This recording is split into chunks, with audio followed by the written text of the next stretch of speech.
Start it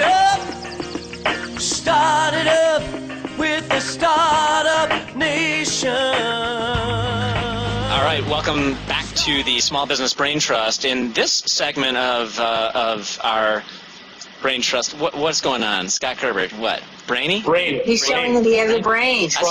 I saw smoke coming out of the ear over there. You know, you're cooking. So we're going to talk about key moves. Now, key moves are the strategies or things that entrepreneurs have done that we in the Braintrust have observed that we think is a key move to take you closer to success. And I'm going to start off, Braintrust. I'm going to tell you that the key move that I recommend and that I've observed is self-publishing a book. Now, the reason why I think it's a key move is because immediately, unless you really butcher the actual writing and there's not a lot of substance to it, immediately you position yourself as an authority, as a thought leader. And that is so important in building the confidence of your potential and your current customers.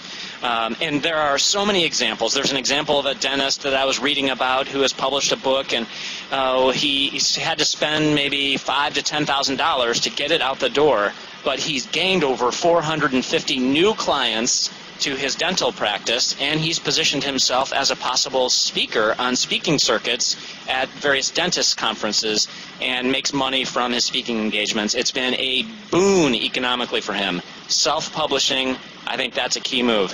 Why don't we go to our marketing maniac, Scott McDonald, now for your key move? My key move, actually, I know you want, Rich, I know you want this, something that happened this week. This actually happened a while ago, but it's relevant this week, and that is the Green Bay Packers parting way with Brett Favre. You've got Green Bay Packers, nonprofit, publicly owned by the community, who basically, 3 or 4 years ago said goodbye to their star, the guy holding the tradition for, 10 plus years, the hero of the town, and not dealing with the Favre drama anymore and saying goodbye. The Green Bay Packers yesterday win the NFC Championship to go into the Super Bowl with a new quarterback, the new upstart, quarterback. And I think it actually has really good, strong implications for businesses, which is don't get held up on tradition and past successes. The smart businesses, the ones that evolve, are the ones that are successful. The ones that, forget about tradition, have a place for it in their hearts, but in their minds continue to move forward and continue to bring in the new technologies or the new way of thinking or the complete and utter change to their business. I love that. And that's my smart move this week. I love it. That, as a key move, that's at the genesis of most businesses, that creativity and that innovation. So you're saying don't let momentum and tradition slow you down. Continue to be innovative and refresh your organization. I love that. All right. Yep. Riva, our, what am I calling you, the trend caster of the Braintrust and also the startup chiropractor. What is your key move? Well, my key move is, it's sort of something that we've already kind of talked about. It's about getting started, actually doing it.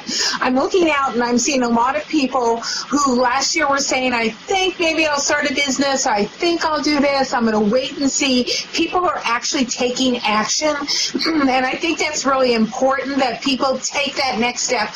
That I think that and it's about breaking the rules. There's always been, well, you shouldn't start a business right out of college. Well, Scott Gerber is actually going to say that's a dumb rule. That used to be, people said, go get experience and then you can start. That was dumb then, it's dumb now, and at least now that generation is embracing that. It used to be, you're going to get to 50 and you want to take it easy, you don't want to work. Now people are getting to 50 and getting reinvigorated and starting businesses. When you look at who's starting, it's coming, they're bookends. It's the under 30s and the over 50s. Those are the ones who are really powering the entrepreneurial economy right now, and I think it's all about breaking the rules. If you don't, I was reading an article in Business Week that talked about Forever 21, that really fast-growing chain of teen clothing, and they quoted some guy, and I don't know who he is, but he sounded very, pontificating and said, well, I don't know why they're doing that. They're breaking all all the rules. They're growing like crazy. So if that's what it takes to grow, break the rules, then break them. All right, love it. Great key move. Scott Gerber, our Gen Y guy. What's your key move today? Well, Gen Y, I know you very much love to hear about the press out there when it comes to $900 million in new funding or a public offering of Facebook. But be warned, all this great news about our industry, about our 1%ers, in no way means you're guaranteed that level of success. In fact, if you go out and build one more business that has no revenue model and think if only you had $1 million in investment money, you too can go out and sell for $1 billion, guess what? The only checks you'll be collecting are those that you get from the food bank. So, do yourself a favor and stop thinking about these big picture, big ticket items. Be on the ground, nuts and bolts thinkers that are capable of generating immediate revenue tomorrow, not in maybe 10 years from now. I'm sick and tired of hearing from everybody saying that they're starting the next social buying company or other trend-related business. So do yourself a favor, stop using phrases like think outside the box in Silicon Valley like you know what you're talking about, and instead concentrate on actually making what only matters in business, money. The name of that key move would be what? Name of that key move is stop thinking big, start thinking small. I want you to start building based on revenue and stop building based on theory and hypothetical millions. Okay, there you have it, folks. Thank you very much for tuning in to the Key Move segment of our Small Business Brain Trust.